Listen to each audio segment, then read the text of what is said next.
Selamat datang di obrolan biasa. Biasa. Jadi kita punya malam ini mau ngobrolin apa nih? Kita ngobrolin yang daging aja pokoknya. Ya soal gimana sih kalau kau ngelihat misalkan apa aku bilang? Misalnya Angkat- obrolan biasa nih sejenis podcast tapi bukan abang-abangan ya guys ya. Informasi ya guys ya.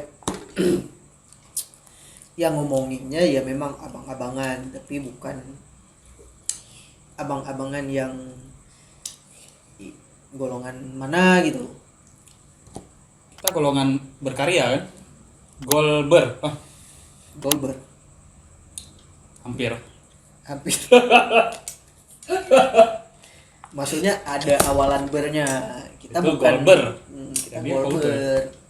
Tapi rezim Golber sekarang memang lagi naik-naiknya golongan-golongan berkarya ini kan. Ya betul. Dari segi mana kayak dari apa di tempat kita pun lagi marak-maraknya juga golongan berkarya. Golongan Black Bull juga keren sih. Bahaya tapi kalau masalah apa Red Bull orang ini di apa kalau di Jerman Red Bull itu di dalam sepak bola Jerman Red Bull itu dibenci sejarahnya tuh gara-gara ya kau tahu sejarah gimana cara orang ini dibenci, kok bisa orang ini dibenci? Gimana tuh? Ini kita ngomong Jerman ya, bukan lain ya, Jerman ya. Jerman. Jerman. Dia mengakali sepak bola Jerman. Orang klub Jerman itu rata-rata kayak Bayer, Oh, Tahu kan? tahu. Dortmund. Orang ini memiliki perjanjian dengan supporter. Itu supporter memiliki lebih itu investor hanya cuman boleh memegang saham 49% dari saham klub. Jadi Istilahnya yang berkuasa di klub itu bukan si investor, tapi supporter dan pihak klubnya. Sedangkan si Red Bull ini, orang ini mengakali kan orang ini klub buatan dari produk nih, Ya. brand Red Bull, dibuat klub bola. Jadi yang pegang saham orang ini juga, yang dibuat jadi supporter itu orang pemilik apa pekerja di Red Bull. Oke. Jadi istilahnya orang ini mengakali peraturan itu. Kayak main licik lah. Jadi seakan-akan orang ini kan udah kasih kepemilikan klub untuk supporter 1%. Supporter itu mereka sendiri, karyawan mereka. Jadi dibuatlah peraturan sama orang ini, dibenci lah orang ini sama Jerman. Kayak itulah prinsip yang diterapkan sama Jerman tuh, prinsip yang diterapkan sama Kayak itu juga. Draw Draw yuk. ya draw cok pengen olah gedro paju gedro ya. Ih, hayati. Banyak asal. Di sensor semua nih dari kamar. Nih. Kayaknya banyak lihat sensor. Kau tahu dalam kotak ini apa nih? Kalau di Jawa pasti bilang dalam kotak. Nampak nggak kotak itu? Nggak nampak. Ini nampak dikit nih. Hehe. Ini dalam kotak nih. Sponsor ah. Waduh, sponsor. Sponsor. Dalam kotaknya aja. Ini Dalam kotak di sini ada kotak guys. Ya. Kalau di Jawa pasti bilang kaleng kongkuan dalamnya rengginang. Ini kau tahu apa isinya dalamnya? Apa tuh? Ular. What? Buka keluar ular. cerita Coki Muslim dulu. Ketika sahabat ngeprank Abu Lahab. Kayak mana tuh? Itu ceritanya gimana? Astagfirullah. Tuh takut apa? Ini bukan aku yang bilang, ini dari cerita orang Ya, konten Coki dan Muslim dulu. Jadi orang ini pernah cerita gini. Kalian pernah nggak lihat tuh Abu Lahab di prank sama sahabat? Kalian nggak pernah. Ini baik nih, maksud orang ini baik. Istilahnya mau buat prank ini bukan golongan kami lah yang suka-suka prank, itu kan penipuan itu kan. Baik sebenarnya, cuma cara menyampaikan orang ini aja mungkin yang sebagian orang agak tersinggung. Jadi bilang sama dia, nggak pernah tuh kalian lihat ketika sahabat kasih kotak kurma ke Abu Jahal. Ini Abu Jahal ada kotak kurma, pasti buka isinya ular. Astagfirullah. Allah Akbar. Ketika jokes itu hadir di zaman Nabi mungkin sangat berbeda ya. yang kita tahu yang ketika zaman Nabi itu yang sangat sangat orangnya bawaannya bercanda mulu itu Abu Nawas ya. Abu Nawas masa kapan tuh? Itu kayaknya nggak ada lagi ketemu sama Rasul kalau nggak salah. Udah generasi keberapa gitu. Tapi di masa khalifah. Masa khalifah. Dia sudah sangat di terkenal dengan humornya gitu kan. Gitu. Tapi juga dikenal dengan syair-syairnya gitu. Nggak sekedar humor aja, Ya. bisa dari syair dia. Ini ada juga satu sebenarnya, sahabat yang suka ngelucu di zaman Nabi. Kan kalau kita sekarang ini, misalkan kita mau ngelucu, nyerempet dikit lah sama kayak yang baru-baru ini viral Nabi Adam itu kan, itu sensitif sebenarnya. Kalau misal banyak kontroversi lah, ada sensitif ada enggaknya. Tapi sebenarnya kalau di zaman Nabi dulu yang pengen aku bilang ini, ada sahabat yang memang orangnya lucu. Seandainya pada masa Nabi Adam, Nabi Adam lagi naik unta ataupun sedang berjalan, ataupun tidak di masa Nabi Adam, mungkin di masa para sahabat dan Rasul, ada sahabat yang sukanya bercanda mulu gitu. Jadi naik unta, pelan-pelan unta, pelan-pelan. Astagfirullah. Ada makanan. Ada makanan Nabi Adam. Itu ditempeleng ya kira ada Nabi Adam kalau kayak itu ada orang. Tapi Astagfirullah ya Allah. tapi ada cerita kayak itu, kalau nggak salah lupa aku siapa nama sahabatnya. Dia emang orangnya sangat komedi, bahkan Rasul pun merangkul dia. Lupa aku baca di mana. Siapa namanya? Nuaiman kan. Dia kan orang, kalau ada stand up zaman dulu mungkin dia jadi ketua stand up di pada zaman Rasul ya. Dia ketua ya. Ya, sampai di jahilin dia jahilin tuh ada orang buta. Dia menyediakan tempat pipis, tempat buang air kecil gitu. Ya anak muda, wahai anak muda gitu. Saya ini sangat perlu ke kamar mandi untuk buang air kecil gitu. Karena kejahilan si Nuaiman ini, dia membawalah si Nuaiman ini ke masjid, ke tengah dalam masjid itu. Ya, pernah lihat dia. Sampai dia buang air kecil di situ. Sampai para jamaah-jamaah masjid itu marah, kesal pada Nuaiman ini. Sampai gitu di prank kan, ngeri kali memang dulu sama Nuaiman. Memang jahiliyah memang. Jahiliyah. Betul-betul jahiliyah. Tapi di situ Rasulullah tersenyum atau tertawa tipis. Nah, dari situ aja kan bisa kita nilai ternyata Rasul sendiri pun menanggapinya kayak itu kan. Sambil diberi arahan, kayak gini. Sampai kan nggak mungkin Nabi atau Rasulullah pas dia ngelakuin itu kayak tiba-tiba responnya gitu. Ini tidak bermaksud ini cuma cerita fiksi teman-teman, fiktif. Itu kayak cuma khayalan bayangan aja ya. Gurauan semata. Tidak bermaksud kayak kamu menghina Rasulullah, bukan. Ini klarifikasi, jadi saya Irzawiyah mohon maaf ya. Kita langsung klarifikasi aja ya guys ya. Jangan terjadi kesalahpahaman gitu. Waduh. Jadi begitulah cerita kisah para nabi.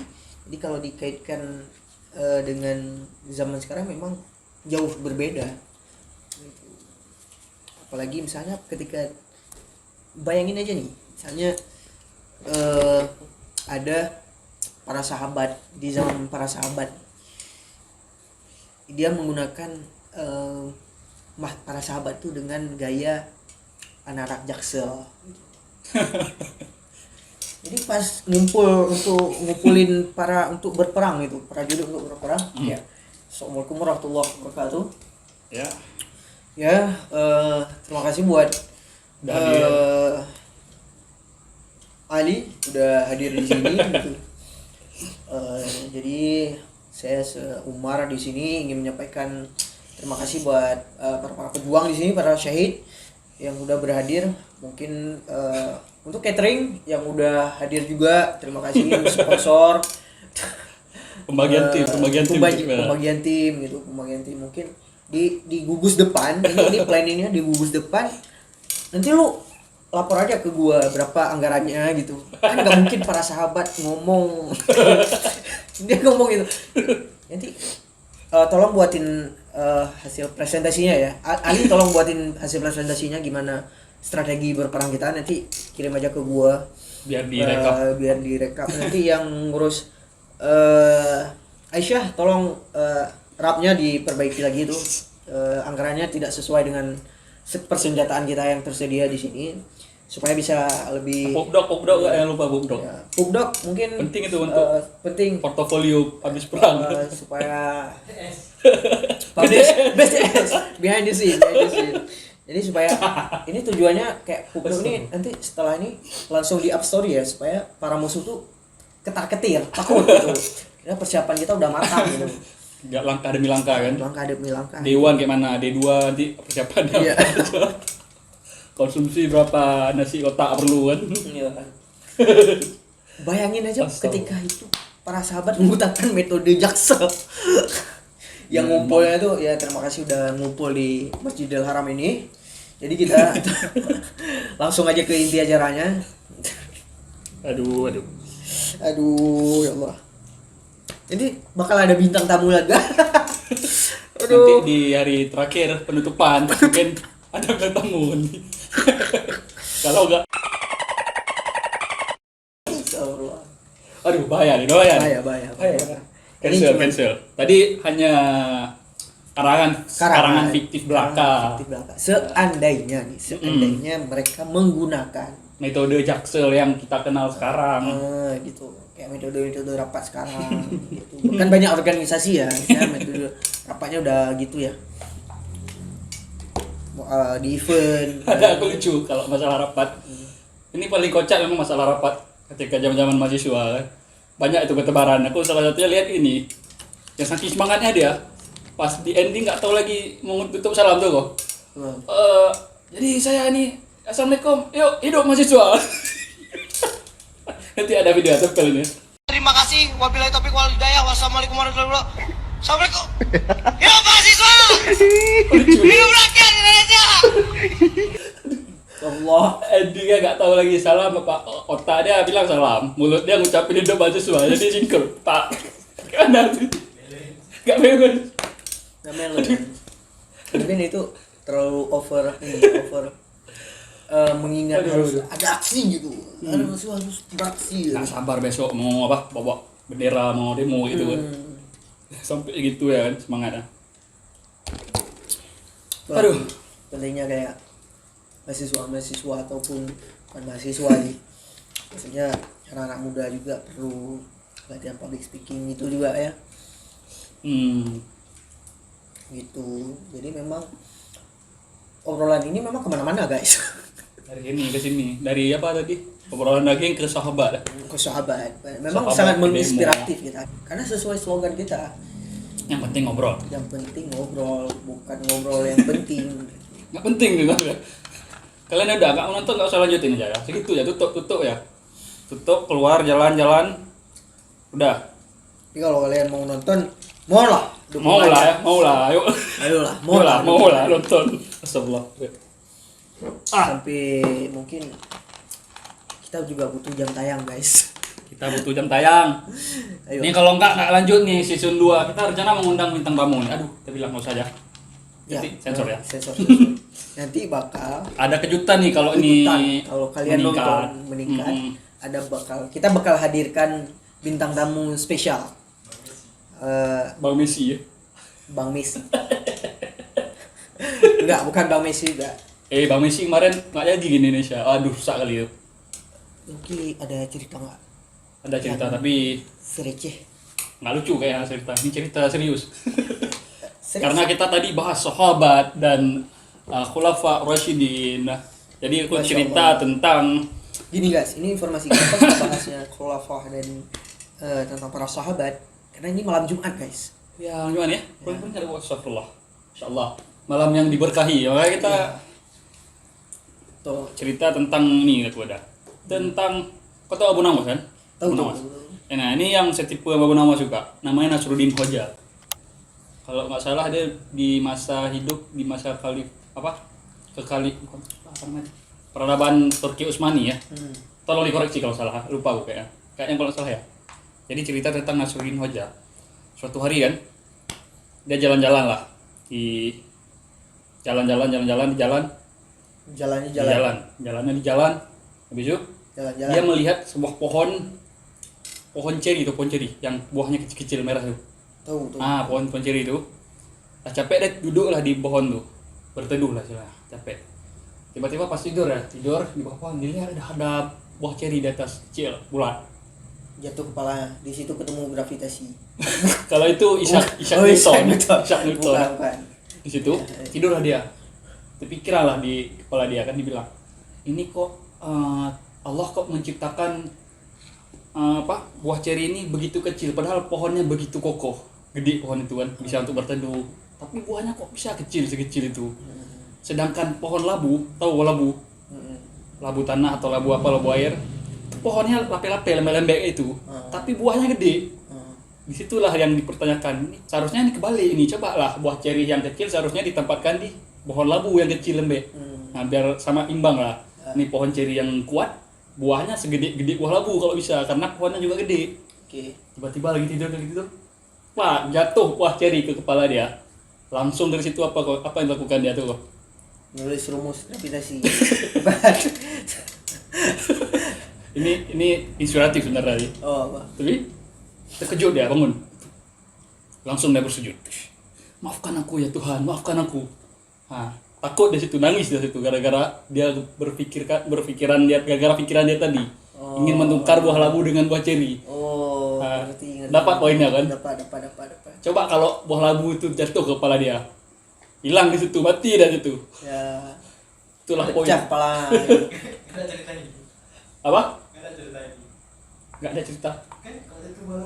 Oh ya betul kan? Bukan jatuh bola bu. Lambat gua astagfirullah. Gara-gara bukan jatuh bola bu. Misalnya seandainya buah ceri buah itu ceri itu segede buah labu. jatuh kepalanya. Enggak tahu kita cerita dia sekarang. Itulah celahnya. Pembelajaran yang bisa kita ambil dari cerita Nasruddin Hoja. Sangat menarik. Walaupun tidak ada lucu-lucunya. Kukira nemuin Punchline lah. langsung nulis rumus Atau enggak gravitasi. cerita-cerita senja ditulis. Oh iya. Kan orang-orang dulu terkenal dengan syair-syairnya kan. Iya.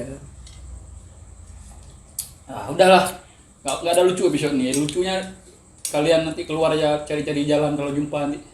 Jumpa nih lucu di jalan. Betul. Paling bocor banget lucu kan. Memang ada karena memang ini obrolan daging guys. Obrolan kita daging kali ini ya. Masalah Judulnya daging. memang daging. Nanti kalau mau obrolan lebih daging lagi nanti megang sebelum lebaran kalau di pasar.